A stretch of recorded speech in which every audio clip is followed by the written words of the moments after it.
Ja, tako, gremo, kar začnemo. Prvi dan oddaje bomo začeli z našim prvim gostom, ki ste ga verjetno že prepoznali v spotu, ki je tudi dokaj svež. Damir, lepo pozdravljen, kako si? Ja, v redu. Lep pozdrav vsem gledalcem oddaje Top Music. Prej smo debatirali prodajo, da te že kar en čas ni bilo z nami. Ja. Sicer si bil v coffee breaku, ravno takrat septembra, oktobra, ampak v živo pa že kar več kot 2 leti te ni bilo, ne, pri nas. Ja, res je, ja. Tale korona je malo zagodla, ne. Pač, lej, vse ob svojem času. Če me ni bilo, sem pa zdaj prišel, pa bom zdaj predvajal, oziroma predstavil 2 pesmi, pa je tako dober. Res je, ja. Mogoče začetek, da ne gremo čisto direkt v glasbi.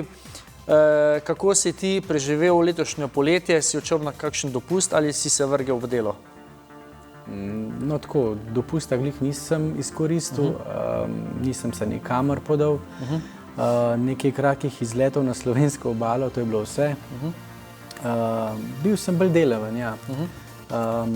Pa tudi, ne samo v glasbi, tudi tako v privat življenju, ampak predvsem pa glasbeno v nekem smislu videoprodukcije, fotoprodukcije, kar še zraven delam, pa tudi glasbene produkcije, seveda, ustvarjanje novih skladb, novih projektov, tako da ni bilo ravno glih ne delo in ležanje na kavču. Pod narekovaji se vse malo pohecamo, da vas je v delo in nove skladbe v bistvu korona situacijo nekako prisilila, ne? Ja. Ker nastopov nažalost ni. Ni bilo, Oziroma so... pač skozi manj je bilo tega, ja, sploh v 2020 je bilo eno tako zelo slabo leto za glasbenike in seveda za vse ostale, ki so pač kakorkoli povezani z glasbo. Nažalost je pač korona zagodla vsem. Da nam glih rekli, da je kdo drug kaj zagodil, ampak rečemo, da je korona tisti glavni krivc. Pač, kakor se je odvil, vsi moramo pač potrpeti in nekako zdržati. Te pritiski so hudi, psiha je na 200%, ne na 100%, vsi si želimo nastope, vsi si želimo druženja. Upajmo na to, da se bo to zgodilo zelo malo, če ne že vsaj rečemo drugo leto. No. Verjetno ti je težko, ker nisi na glasbenih odrih, ne? Vsakmu glasbeniku, ki je šel skozi neke odre, skozi neke žive nastope, je težko. Pogrešaš to, pogrešaš odziv publike, tisto skupno petje, ko prepevate skupaj. In občinstvo, ne? Ja, to je v bistvu en tak, bom rekel, trenutek, ko ga doživiš, ko si na odru, za kar pravzaprav delaš in ustvarjaš nove pesmi. Ko to narediš, je tisti feedback strani publike nekaj najlepšega, nepopisanega in tak adrenalin, ki bi ga lahko neskončno krat doživljal. Ne. Ja, in ravno ta problem se je pri tebi pojavil, ko si to skladbo, ki smo jo ravno kar slišali, Življenje lepo, v bistvu dal ven in je potem v bistvu nekaj tudi konkretno nisi mogel spromovirati, ne? Ja, ta zgodba je pravzaprav, kakorkoli že lahko rečem, po eni strani pozitivna in luštna. Sama skladba Življenje lepo je pravzaprav namenjena enemu pozitivizmu, takmu, da gre to življenje lepo vsem, nekako ima eno tako lepo sporočilo. To, kar sva zapakirala skupaj z Lauro Menart in Aleksom Volaskom, je pravzaprav ena zgodba, ki je žal med korono nekako zgubila ta čar, ta smisel, ne. Ampak vseeno je nekako dobila spodbudo in na radijskih postajah se pesem vrti. Promocije, neke žive, neke medijske, večje, širše, pa ni doživela zaradi korona ukrepov in se trudimo naprej. Pač, ker je pesem dobra, v njo verjamemo, jo promoviramo tudi v letošnjem letu, njo bomo tudi še naprej v naslednjih letih, ker je pač stvar dobra in verjamemo v njo in ima sigurno mesto med poslušalci kadarkoli, ne samo v izgubljenem letu. Teda bo verjetno tudi na koncertu večkrat predvajano, ne? Ja, seveda, ko bojo kakšni špili, ko bo možnost, ko bomo lahko odigrali v živo, bomo sigurno z veseljem odigrali tudi to skladbo. Super. Zdaj, preden gremo pa na tvojo drugo pesem, aktualno, pa tebe tudi čaka glasbeni kviz. Tokrat letošnji sezoni glasbeni kviz samo s 3 vprašanji. Trenutno je stanje takšno, da je vodilni Kris iz skupine Joker Out 7 točk, med ženskami pa Stela 3 točke, tako da čakate težko delo. Ker si prvi gost, pa danes lahko sam izbiraš, katero glasbeno skupino te bo malo poprašal. In sicer na voljo imaš skupino Bon Jovi in pa Kelly Family, za katero skupino si boš izbral. Ok, za tisto, o kateri manj vem, da se bom še kaj naučil, pa dejva reči Kelly Family. Ok, poznaš jih, ne? Ja. Ampak ne podrobno. Ok, gremo prvo začetniško vprašanje, kdaj je bila ustanovljena skupina Kelly Family?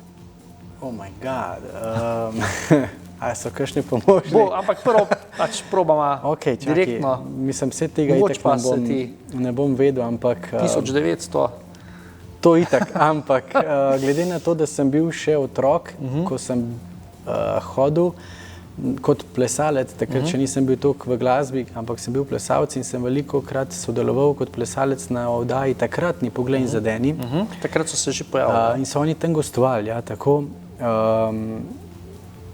Kdaj so bili ustanovljeni? Ne vem, rečemo 1900...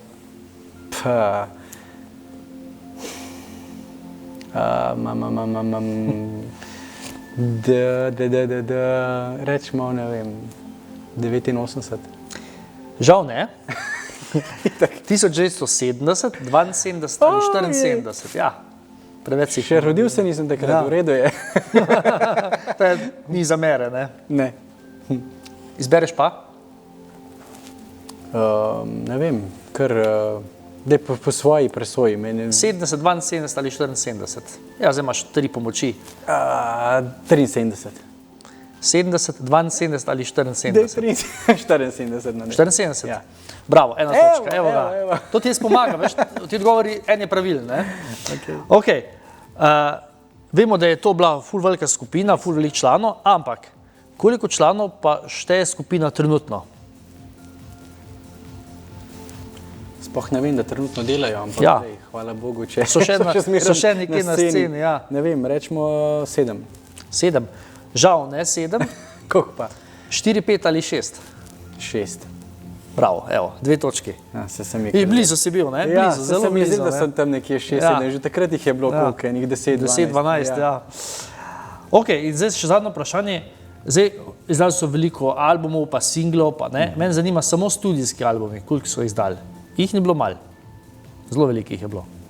Te lahko malo pomagam. Ne? Niti približno se mi ne sanja, ampak vem, da so tega imeli ogromno. To pa verjamem, ne vem, na pamet 15. 15, bil si kar blizu. In sicer 16, 18 ali 20. 18. Bravo, evo, s pomočjo pa gre, ne? Samo pomoč rabiš, ne, da te... Ampak to je res bilo gibanje, ker jih nisem spremljal razen tega, da sem jih takrat kot otrok doživel od blizu. 3 točke vseeno zate, ne? A mogoče ni za nagrado. A veš, koliko so bili v Sloveniji, koliko so nastopali prav koncert? Ne štejema, pogled za dene, ti se šteje, ne? Ne vem, kolikrat so bili, presežen, da ne vem. Vem pa, da so bili kar nekajkrat, ker so bili zelo priljubljeni, sploh v tistih časih, ne vem, sigurno 4-krat, 5-krat, ne vem. No, sam se ne spomnim. Vem, da je za 2 koncerta, vem, v Stožicah, ko sta bila. Ja. Ostale ne, bili so velikrat, to vem. Ampak ok, jaz mogoče sem narobe rekel, ker sem v to nekako zapakiral še ta oddaja Poglej in Zadeni, ker so imeli ogromne. Mogoče imeli pa res 2 velika koncerta, ne? In par tistih manjših, ne? Ok. Zdaj pa aktualna zadeva, za kateri si tukaj, in sicer Nisi sama je skladba, ki si jo odpel, in sicer je pesem nastala v sodelovanju z društvom Beli obroč. Beli obroč, tako. Kaj več boš pa ti povedal? Ja, skladba Nisi sama pravzaprav govori o tem, kako bi to razložil, v samem družinskem nasilju in nasploh zlorabah in tako naprej. In tukaj je sporočilo te pesmi ta, da žrtev, kakršnakoli že je, nekega nasilja, na koncu koncev se mora zavedati, da ni sama. Da vedno se najde nekdo, ki jo bo poslušal, ki jo bo slišal, ki bo pomagal, ki bo ponudil roko. In eden izmed takih je že Beli obroč, s katerim sodelujem, in oni v bistvu nudijo to na nek način neko pravno brezplačno pomoč in svetovanje žrtvam nasilja. To mi je nekako pisano na kožo, ker ko je ta pesem bila napisana in ko se je ustvarjala, sem vsem videl, da pravzaprav jaz kot en posameznik sem premalo, da bi imel neko sporočilo, širši pomen. Da bi ta pesem dobila pomen osveščanja in tako naprej, zato sem v bistvu na nek način stopil v kontakt z Belim obročom in smo naredili sodelovanje in vse skupaj zapakirali v tako lepo zgodbo, katero zdaj pravzaprav promoviram in s to skladbo Nisi sama osveščam, da v bistvu žrtve niso same, da imajo kakršnokoli že pomoč, samo treba je biti pogumen in se podati v to z nekim namenom, da se rešiš nekega nasilja, kakršnega koli že. Tega je veliko, ne? Ja, v bistvu veliko je pa je prikritega, ne?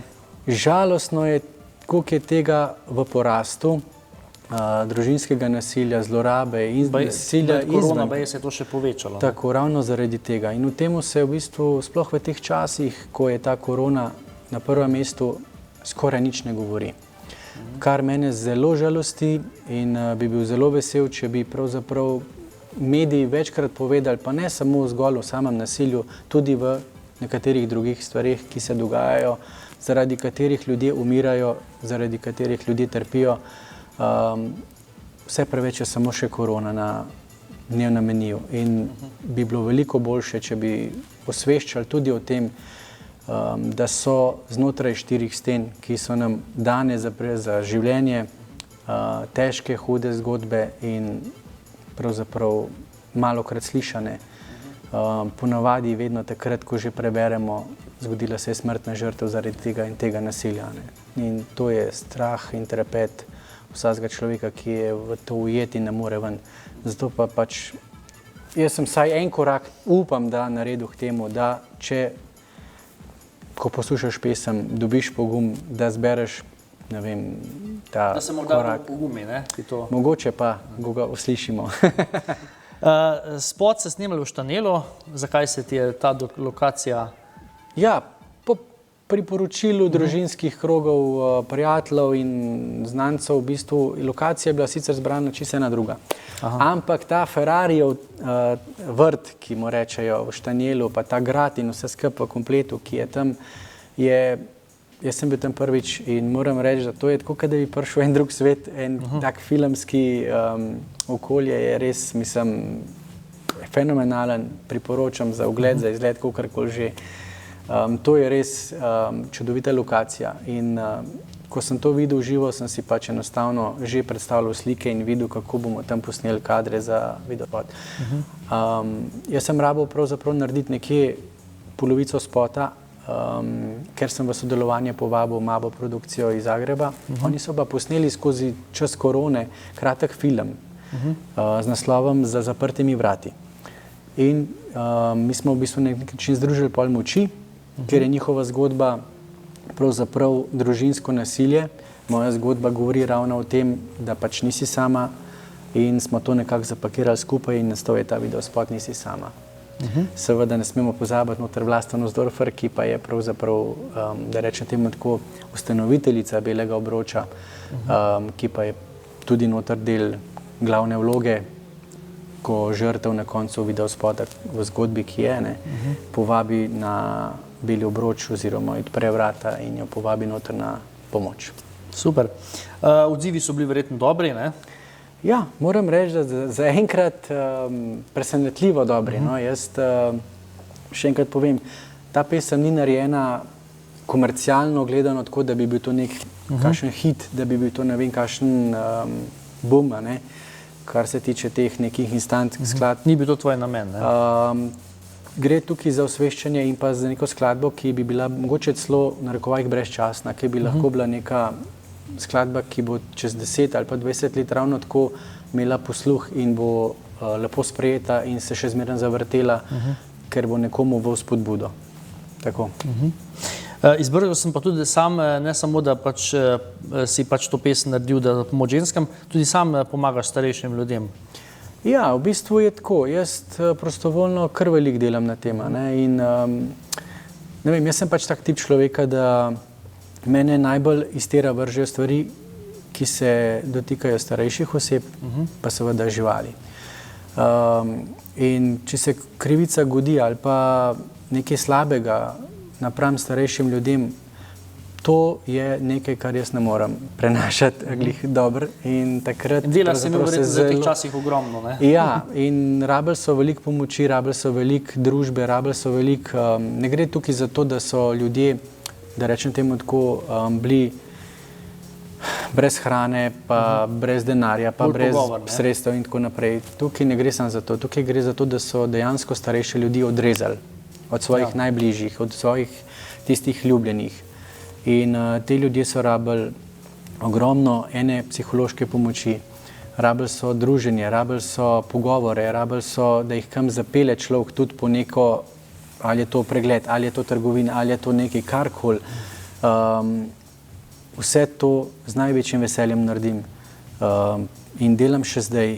In to me osrečuje. Ko vidim starejšega človeka, ki mu pomagam, ne vem, pa da gre na kratek sprehod, pa vidiš tisti njegov obraz, pa njegov nasmeh, ti veliko več pomeni, kot pa to, da sedim v lokalu na kavi, pa razmišljam, pa listam po Facebooku. Ja, super. Mogoče to za istočnico, da napovema še tvoj video spot, najprej tudi zahvala tebi, da si prišel na studio, da smo se malo pogovorili. Mogoče besedo ali dve za naše gledalce in gledalke, potem se gremo pa tvoj spot tudi pogledati. Izvoli.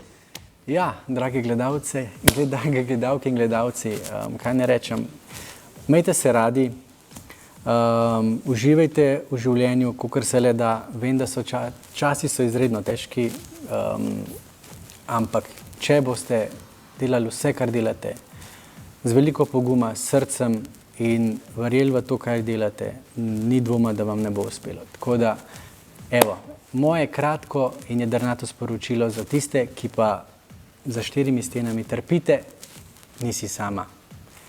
Poslušajte, uživajte in lepo se imejte. Čau.